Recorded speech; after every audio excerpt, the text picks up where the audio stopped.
Assalamualaikum, welcome back to Momika Channel. Hai, apa kabar teman-teman? Semoga selalu sehat dan juga tetap semangat dalam beraktivitas bersama dengan keluarga tercinta. Teman-teman, kali ini saya mau berbagi resep nasi liwet Jawa yang rasanya sangat enak, gurih, lalu juga disertai lauk pendamping yang sangat macam-macam. Cita rasanya luar biasa. Jangan lupa untuk direkok. Langsung aja kita simak setelah membuatnya secara lengkap dalam video berikut ini. Jangan di skip dan selamat menonton. Bunda-bunda, sekarang yang pertama kita akan menggoreng teri. Di sini saya ada 25 gram teri yang akan saya goreng hingga kering ya. Seperti ini. Terinya bisa pakai bebas ya. Teri yang seperti punya saya atau mungkin teri Medan. Disesuaikan dengan selera aja ya. Bunda-bunda, kalau sudah kering seperti ini, sekarang kita angkat. Nah, lalu kita sisihkan ya. Lanjut, sekarang kita akan siapkan bumbu untuk nasi liwetnya. Di sini ada 2 siung bawang putih, 4 siung bawang merah yang sudah diiris tipis. Ada 3 buah cabai merah keriting sudah saya iris serong, dan ada cabai rawit secukupnya. Ini utuh-utuh seperti ini aja, lalu kita goreng. Kita goreng hingga agak layu ya. Kalau sudah setengah layu seperti ini, sekarang kita angkat, kita tiriskan, lalu kita sisihkan ya bunda-bunda. Bunda-bunda, sekarang kita siapkan 500 gram beras ya. Ini sudah dicuci bersih, lalu kita masukkan di wadah magicom karena saya akan membuat nasi liwet menggunakan magicom ya. Nah, kali ini yang kita buat adalah nasi liwet Jawa. Jadi kita nanti pakai santan. Oke, sekarang kita masukkan dulu bumbu yang tadi sudah kita goreng ya. Ini kita masukkan sedikit aja, nanti yang lainnya kita taburkan di atas nasi liwetnya ketika sudah matang gitu ya. Nah, ini kurang lebih saya masukkan 1,5 sendok makan. Oke, setelah itu juga terinya saya masukkan 1 sendok makan ya. Jadi untuk penambah aroma saja. Setelah itu kita aduk rata biar tercampur gitu ya.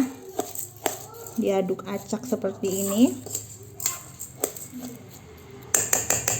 Oke, kalau sudah akan saya tambahkan dengan 3 lembar daun salam, 2 lembar daun jeruk, 1 batang serai yang sudah diiris atau digeprek bisa ya biar keluar aromanya.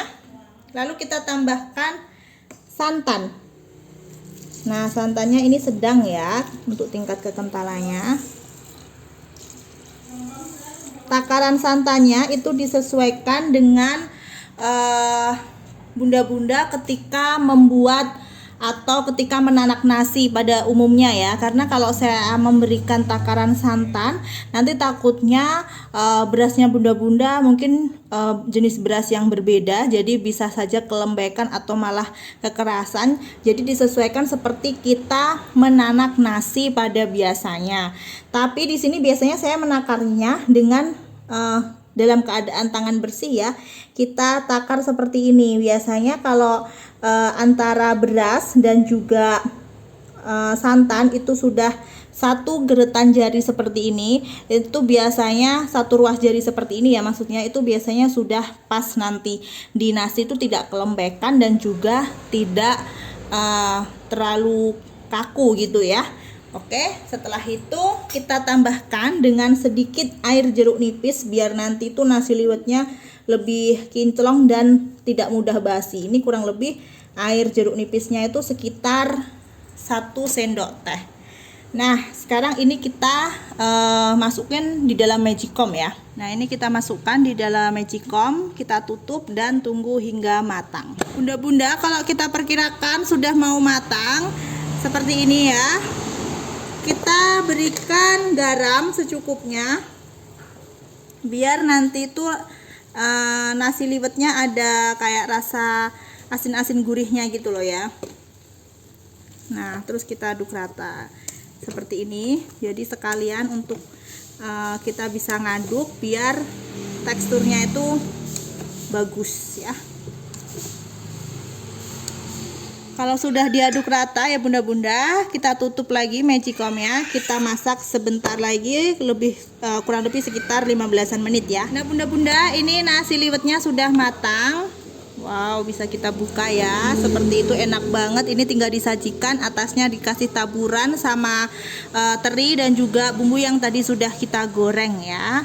Bunda-bunda, sekarang kita akan membuat lauk pendamping untuk nasi liwetnya. Di sini saya yang pertama akan membuat sambal terong. Bumbunya ada 3 buah cabai merah keriting, ada 12 buah cabai rawit campur antara merah dan hijau, 5 siung bawang merah, 3 siung bawang putih. Ukuran bawangnya agak kecil ya. Kalau mungkin ukuran bawang bunda-bunda lebih besar bisa disesuaikan. Setelah itu kita masukkan di dalam blender yang sudah diberi dengan minyak secukupnya ya, untuk mempermudah proses penghalusannya. Ini kita haluskan kasar aja. Bunda-bunda, sekarang kita siapkan minyak sedikit aja yang sudah dipanaskan ya, karena untuk menghaluskan tadi kita kan juga sudah pakai minyak ya. Oke, setelah itu ini kita masukkan semua, kita tumis hingga baunya harum ya. Nah, kalau sudah aromanya wangi, terus bumbunya udah agak mateng kayak gini ya, tandanya udah mulai keluar minyaknya. Sekarang kita masukkan teri secukupnya, kita oseng-oseng lagi hingga bumbunya agak meresap. Untuk terinya ini tadi saya menggunakan 25 gram ya bunda-bunda ya. Ini sudah mulai merasuk bumbunya. Sekarang kita tambahkan gula pasir secukupnya, ada garam juga secukupnya, penyedap rasa ayam secukupnya. Kita tumis.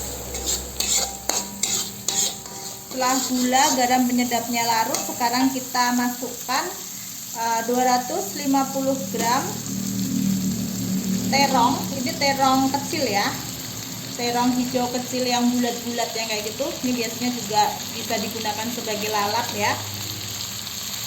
Kita masukkan.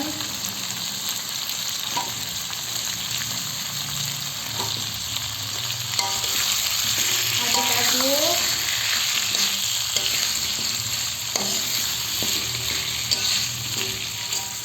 Biar terongnya cepat empuk, kita tambahkan dengan sedikit air, kurang lebih 50 ml air ya. Nah, lalu ini kita tunggu terongnya empuk, agak empuk ya, jangan terlalu empuk, jadi empuknya masih yang setengah ada kerasnya gitu. Dan kita tunggu juga bumbunya meresap, jangan lupa cek rasa. Nah bunda-bunda, ini terongnya sudah agak empuk ya, tapi empuk yang masih ada krenyes-krenyesnya. Setelah itu juga bumbunya udah meresap, udah saya tes rasa, rasanya enak banget, jadi sudah cukup. Ini kita matikan kompornya ya. Bunda-bunda, sekarang kita akan membuat oseng daun pepaya. Di sini bumbu yang perlu kita siapkan ada 8 buah cabai rawit yang merah ya, campur agak orange gini, 2 siung bawang putih ukuran kecil, lalu juga ada 5 siung bawang merah ukuran kecil ya. Ini kita akan tambahkan dengan sedikit garam biar lebih mudah waktu diulek kasar. Bunda-bunda, ini setelah selesai kita haluskan, kita ulek kasar, lalu di sini saya akan tambahkan dengan sedikit terasi ya. Ini sekitar setengah sendok teh gitu terasinya. Lalu kita akan masukkan pada wajan yang sebelumnya ini sudah dikasih minyak sedikit ya untuk menumis. Kita panaskan seperti ini. Ini saya pakai wajan yang bekas membuat sambal terong ya, jadi agak ada bekasnya seperti ini. Ini kita tumis, lalu kita tambahkan dengan penyedap rasa ayam sedikit aja karena tadi sudah pakai garam. Terus untuk membalancekan rasa kita beri dengan gula pasir juga secukupnya. Kita tumis-tumis hingga aromanya wangi. Kalau aromanya udah wangi, ini kita akan masukkan daun pepaya yang sudah direbus. Jadi ini tadi daun pepaya waktu masih mentah kita potong-potong, kita cuci menggunakan garam ya, kita remas-remas. Setelah itu direbus, habis direbus dicuci kembali, dan lalu kita sekarang tinggal masukin di bumbu ini ya. Jangan lupa waktu merebus daun pepayanya juga dikasih garam ya airnya, untuk mengurangi rasa pahit. Kalau daun pepaya pasti masih ada sedikit pahitnya gitu ya. Terus waktu mau masukin kita remas biar airnya keluar gitu ya. Tinggal kita masukin kayak gini. Nah, lalu kita tumis-tumis. Untuk daun pepayanya ini tadi saya menggunakan 5 lembar ukuran sedang ya. Oke. Setelah itu tinggal kita ratakan, cek rasa. Kalau sudah enak nanti bisa diangkat. Oke bunda-bunda, ini sudah matang. Kita matikan kompornya ya. Bunda-bunda, sekarang kita akan menggoreng udang ya. Ini udangnya ditepungin biasa, tapi di sini saya pakai tepung yang cair. Nah, udangnya ini sudah saya cuci bersih. Setelah itu saya marinasi menggunakan perasan jeruk nipis, dikasih garam dan juga ketumbar secukupnya, lalu diaduk rata dan didiamkan selama setengah jam ya.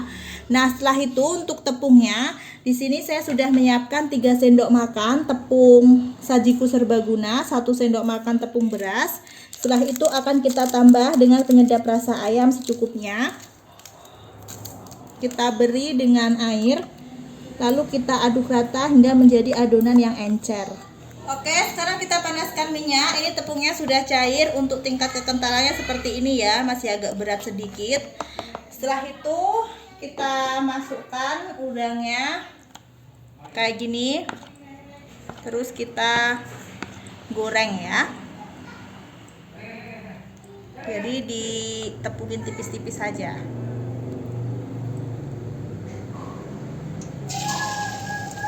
Kita goreng hingga matang, berwarna kuning keemasan. Oke bunda-bunda, ini sudah berwarna kuning keemasan. Sekarang kita angkat seperti ini. Ini siap disajikan ya. Bunda-bunda, lanjut kita akan menggoreng ikan nila ya. Di sini ikan nilanya sudah saya cuci bersih, lalu saya kasih perasan jeruk nipis dan garam, terutama di bagian kepalanya seperti ini ya, biar nggak amis. Setelah itu kita sisihkan, lalu kita akan membuat bumbunya. Nah, untuk bumbu marinasinya ini ada 3 siung bawang putih, ada 2 ruas jari kunyit, 2 ruas jari jahe. Setelah itu kita tambahkan dengan ketumbar bubuk sekitar setengah sendok makan, biar gurih ya bunda-bunda. Oke, setelah itu tambahkan juga dengan garam. Untuk ikannya saya menggunakan 2 ekor ikan nila ukuran sedang ya. Kita beri garam. Nah, lalu kita haluskan. Bunda-bunda, ini nguleknya udah halus ya, tapi karena ikan, jadi ikan itu kan bumbunya harus terasa. Garamnya itu harus terasa ya bunda-bunda. Sekarang akan saya tambahkan garam lagi, jadi nanti tuh biar merasuk sampai dalam gitu loh ya. Soalnya kalau kurang asin nanti di ikan rasanya waktu setelah digoreng hambar. Jadi rasanya harus benar-benar agak asin gitu ya, biar nanti waktu ikannya digoreng hasil akhirnya tuh rasanya pas. Setelah itu kita tambahkan juga penyedap rasa ayam secukupnya. Kita aduk lagi. Nah, ini kita tes rasa. Kalau rasanya itu udah terasa asin, berarti biasanya nanti di ikan rasanya udah enak. Tapi kalau rasanya masih asinnya itu kurang terlalu strong, nanti di ikan biasanya kurang. Kecuali kalau kita pakai tepung pelapis ya. Nah, ini kan tidak pakai tepung pelapis. Nanti saya cuma mau kasih ikannya dengan bumbu marinasi. Setelah itu atasnya mau saya taburin tepung terigu dikit biar waktu digoreng tidak meledak-ledak. Jadinya rasa dari bumbunya harus asin biar nanti hasil akhir ikannya lebih enak. Jadi bumbunya terasa. Jadi nggak usah khawatir bunda-bunda, walaupun bumbunya itu dirasa kok asin ya, nggak masalah. Nanti waktu ikannya matang itu nanti di ikan rasanya pas, gurih, enak gitu, nggak keasinan ya. Nah setelah itu sekarang kita bagi bumbunya, kita balurkan di dalam kepala ikan kayak gini ya, dibalur-balurin juga dari depan, dari belakangnya hingga rata ya. Bunda-bunda, setelah selesai dimarinasi, ini mau saya kasih ayakan tepung seperti ini aja ya. Setelah itu kita goreng. Tepungnya tepung terigu, saya pakai merek segitiga biru ya. Kita panaskan minyak ya bunda-bunda. Setelah itu jangan lupa minyaknya juga dikasih taburan tepung terigu seperti ini biar nggak meletus ya ikannya waktu digoreng. Oke, setelah itu kita masukkan ikannya. Nah jangan lupa nepunginya ini tadi bolak-balik ya bunda-bunda. Untuk wajannya ini tadi bekas goreng udang, jadinya agak ada sedikit tepung ya. Oke, ini kita goreng bolak-balik hingga matang, berwarna kuning keemasan. Bunda-bunda, kalau sudah berwarna kuning keemasan, terus juga ada coklatnya kayak gini, ini sudah matang ya. Seperti ini. Ulangi cara yang sama hingga semuanya habis.